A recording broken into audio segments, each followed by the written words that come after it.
Hey guys, welcome back. So today is going to be story time. I thought it'd be good to do a quick episode that just gives you my background in real estate. So, how I've gotten into ownership, some of the steps that led me there, and what I have right now, and where I'm going in the future with it. Like, what is my overall encompassing goal with it? So, that's what today's episode is going to be about. Let's get started.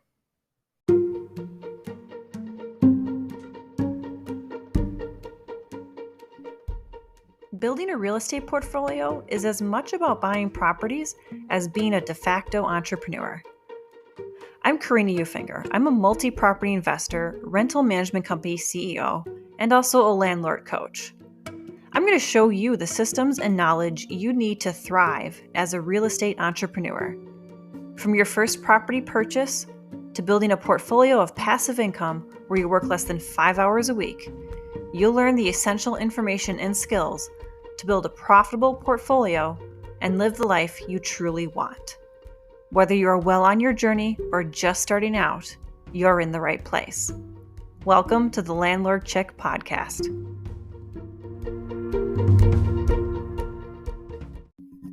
So I've talked about this, I think, a few times on here. I'm actually a fourth generation real estate investor. So just a little refresher. My parents were real estate investors. One set of grandparents was a real estate investor. And then I believe two sets of my great grandparents were real estate investors. So this is something I grew up in. It's in my blood. As a child, I traded at home chores for working on rental properties. So we would never have to do the dishes at home or have to take out the garbage. And I, in fact, never really did my own laundry until I was probably 14 or 15. And it's all because we worked on our parents' rental properties on the weekends, on the summers, sometimes even after school. They would pick us up from school and we'd go down to the rental properties and we'd clean out a vacancy or we'd work in the backyard. So we would trade our at home chores for work like that. And during that, I learned things like how to change out a doorknob, how to stain a door, how to paint a wall. I learned all this stuff by the time I was 12. So I learned a lot of the practical knowledge about real estate investing as a child. When I was about 13, my dad brought me into the office side of it more. He self managed his rentals. And I guess I do too, even though I have a property management company that I own and they do it. But my dad brought me into the self management office side of it when I was about 12 or 13.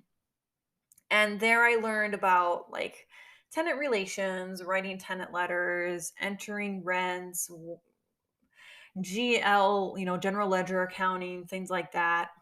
I learned a lot of that from my dad in my teens. By the time I was 18 and a senior in high school, I was looking at doing an internship for high school because it was an opportunity to get out of school early, which I was definitely going to take advantage of. So he made a couple phone calls and he got me an internship with a property management company where I could work for them basically from 12:30 until 4:30, and it would count as my internship. I stayed with that company for about 3 years. Then I moved on to another one. And long story short, for the rest of my career in property management, I ended up buying a property management company basically through a friend of a family friend who was retiring. They had a property management company. They were, I think, in like 68, 70. And basically, they had a staff and everything, but they didn't want to just close up shop and say, sayonara, good luck finding another job. So they were actively trying to find a buyer for their property management company, but yet not necessarily selling out to some big conglomerate per se of property management company. So through basically a phone tree, I became aware of the opportunity. I met with the couple. I talked with them about their staff, what the portfolio was that they had. We talked about price. Long story short, I ended up purchasing that property management company when I was 30. And it was shortly after that, I want to say shortly before I turned 31, so less than really a year after that, my brother and I then partnered and did our first property deal together. So our first property deal was again through a family friend of a friend, sort of like in our circle of influence. There was another couple that was retiring. They were going to be selling everything and moving down to Florida. They had decided they were even done with owning investments. They really didn't need to have them anymore. They had other income kicking in that was more than enough for what they needed. So they just wanted to say goodbye to the properties and sell them off. So I approached them and, well, they were willing to sell us what they had left because at that point they were down to the last bits of their portfolio. So they had a quad and they had a duplex left. If you've listened to a couple of these episodes, you likely already know that I'm not a fan of duplexes. I prefer to buy things, honestly, with 4 or more units under the idea of more doors per capital expenditure. So it's more doors paying for HVAC units, it's more doors paying for the roof, things like that. So, of course, I was absolutely interested in their quad, which was a turn of the century farmhouse. And it was really, really, I guess, unique, I guess, for its structure because you have the original farmhouse, which is 2 story, upper lower unit in there. On the left hand side of this original farmhouse is a 3 bay garage. So it's 3 garages for the tenants.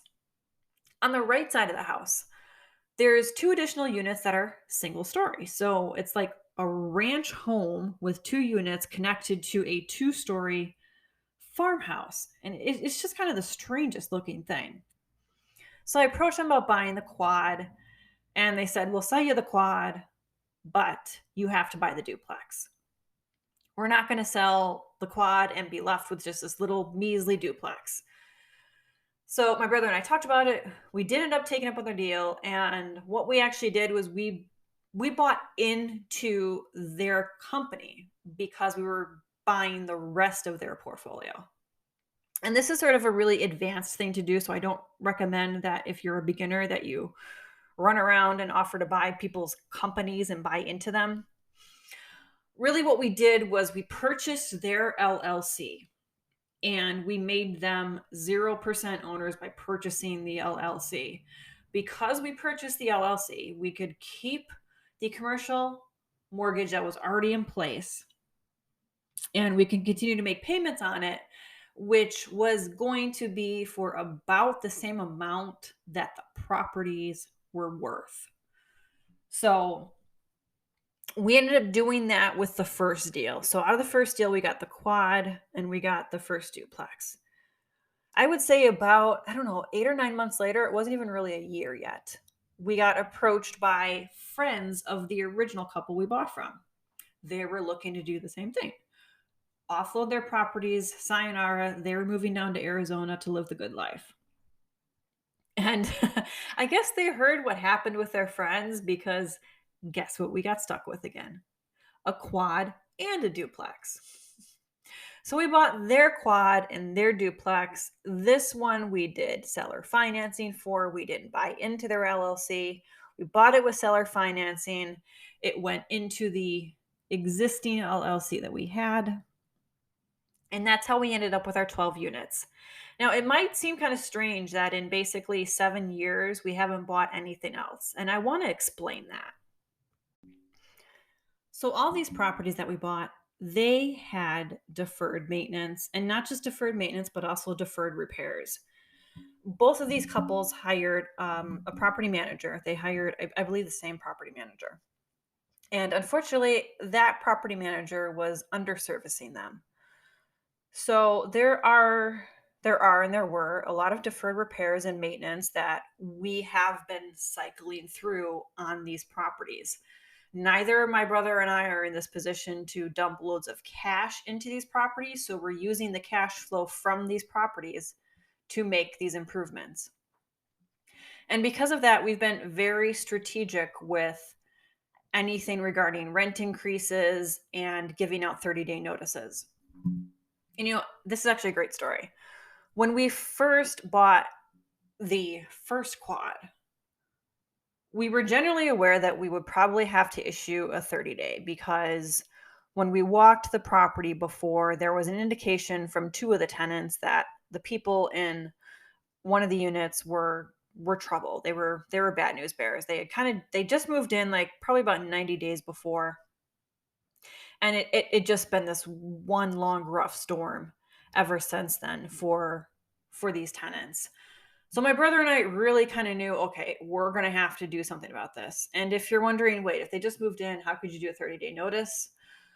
For whatever reason, these people were put on a month to month lease by the property manager. I have no idea why. I'm just grateful that it was a month to month lease because it gave us the opportunity to give them a 30-day notice. Now, I will admit, I was scared to give a 30-day notice. I'd given plenty of 30-day notices as a property manager.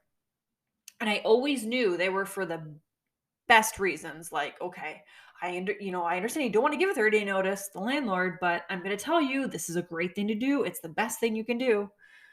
But for me, pulling the trigger on doing it myself as a property owner, that was a very humbling experience because I began to do the what ifs. Like, oh my God, what if someone else gives notice right after we send this out? Or what if someone skips during this time? Or what if someone has trouble paying rent during this time? Like, how are we going to sustain this when we just bought it? We've got all these expenses to worry about. My mind was going a million miles an hour. And I just said, wait, suck it up, buttercup. Suck it up. You've got to do this. It's going to be best for the portfolio because you know what? This is exactly what you tell your clients. This tenant is bad news bears. They're making life difficult for the other tenants. Unless, of course, you want another 2 vacancies, live with having the 1 vacancy. And that's why I tell myself. So I did it. We issued the 30-day notice. A tenant moved out. And because I was in hyper reactive mode, like the minute they moved out, not only were we in the unit the same day they moved out, like painting and doing whatever we needed to do, but I was also like that weekend doing a market survey and figuring out what we could rent this unit for. Now, prior to purchasing these, we had done, of course, market surveys to figure out where the rents were in the area and in regards to what was being charged. What we found out was that generally across the board with both sets of deals that we did, the rents were about $50 to $75 below market rate. And I'm not sure how much of that was the property manager and how much of that was the owner. I can totally see from the owner's perspective that maybe this is what they wanted at that stage of life, was that they wanted more of the consistency. So they wanted more of consistent long-term tenants, and they weren't maybe as much concerned about getting the top dollar for that unit. And if that's the case, fine, more power to them. I'm sure when you're in your 70s, maybe that is more what you're looking at when you're looking at your rental units. But for us, we didn't want to go conservative like that. So when I was doing the market survey, I was shocked. I was shocked to find out that the unit that we thought we could rent for $50 more than it was when we bought it, it was now going to rent for $100 more than the previous tenant was paying. $100 a month more. Believe me, that alleviated any of the concern I had as far as what we had done, because I'm like, that is a great way to improve the cash flow right off the bat. And I was very amazed because when we rented that unit, from start to finish, it was only empty for right about 3 weeks, which when you're first starting out, that's like an amazing turnaround. Like, I'm like, that's fantastic. We got everything done in the unit. We put it on the market. We got applicants. We got an applicant approved. We got them to move in. Like, I thought that was fantastic. And really, I do still think it's fantastic. To go 3 weeks from getting keys back to giving somebody else keys, that's not a bad deal at all. But doing that early on in the portfolio really took away a lot of the concerns that I had regarding being able to professionally manage this and handle this and not be that stereotypical landlord. While I haven't had to use a 30-day notice much with our portfolio, I think I've maybe given out one, maybe 2 others. And we've only had 2 evictions as well. So across 12 units, we've only had 3 30-day notices at most and 2 evictions. I'm going to say that's not bad over a 6-7 year period. But as we've gone through tenants, we have not hesitated to increase the rent on the units. So right now we are down to basically 3 original tenants from when we bought all of these properties. Every other unit that we have is up to market rate, and it's created a substantial increase in our cash flow over the years. It's been an absolute game changer with the cash flow. The last three that we have left, um, they are relatively within market rate. We're kind of slowly bringing them up. But there's one unit that we are strategically actually not really raising the rent too dramatically on, and we're also not planning on giving them a 30-day notice until the right moment occurs. And that's because this unit in particular is likely going to take between 15,000 and 20,000 to fix up. So, yeah, we're really not too interested in pushing that person out in any way, shape, or form. So, we're kind of letting it glide for a while. We're building up our reserve fund, building up our capital expenditure fund so that when the time comes and that unit comes back to us, we will have the majority, if not all of the cash to put some serious effort into that place, turning it over and bringing it up to a phenomenal looking unit. So that's all said and done. We have 12 units now, and our goal is really going to be around 36 units. That's a rather arbitrary number that I picked. I don't even remember necessarily why I picked it, but 36 units has been my goal for my rental ownership. Considering that I'm halfway there, and I'm under the age of 40, I'm going to say that's pretty darn good. And I think we're getting to the point maybe in the next I want to say 16 to 18 months we'll be in a position to make another purchase sometime, hopefully a triplex or a quad, and hopefully this time it doesn't come with a duplex attached to it, but I guess I'm not going to be picky. So the ultimate goal is 36 units, and generally speaking, we stick with old homes. I love turn of the century old homes. Part of what makes rental investing awesome for me is the ability to preserve these homes and these places and keep them great for future generations. Because for me, what makes it really cool is to know that I am a custodian of something that was here long before I was born. My grandparents were born, because one of my oldest units, actually, my oldest property is from 1863. My newest property is from 1912. So these are things that actually were built before my grandparents were born. And these are the type of properties I love because of the architectural detail, the history. In my oldest home, my 1863 home, in the hallways, we have common area hallway there. In the hallways, I have framed portraits and newspaper clippings, informational things about the original builder and owner of that house. And it's so cool to be able to have that human touch and have that in the hallways, because I feel like it helps the tenants understand even more that they're not only living in like a place that I own, but they're living in a place that somebody else built and that they put their dreams into.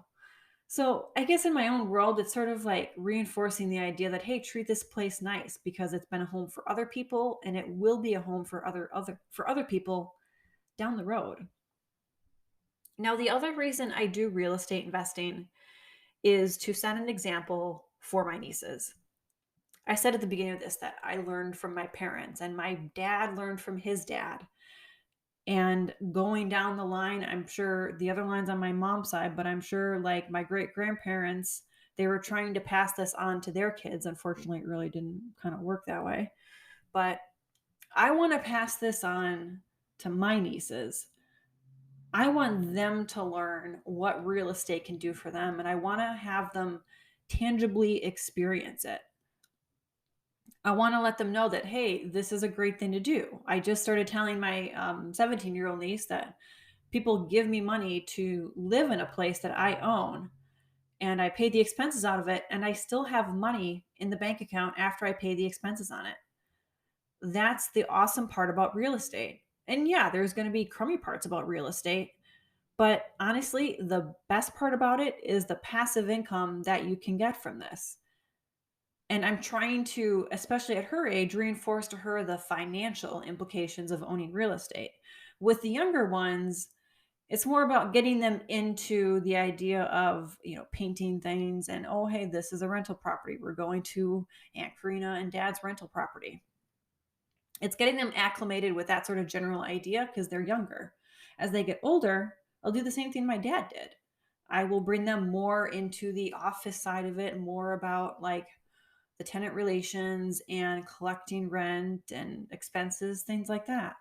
And that's what I want to pass on to my nieces is this idea that you can use rental income to change your life. Even if you have a job that you love, that's fine. Work the job that you love, but you don't have to live alone on that income. You can create other income to supplement your life and make an amazing life for yourself.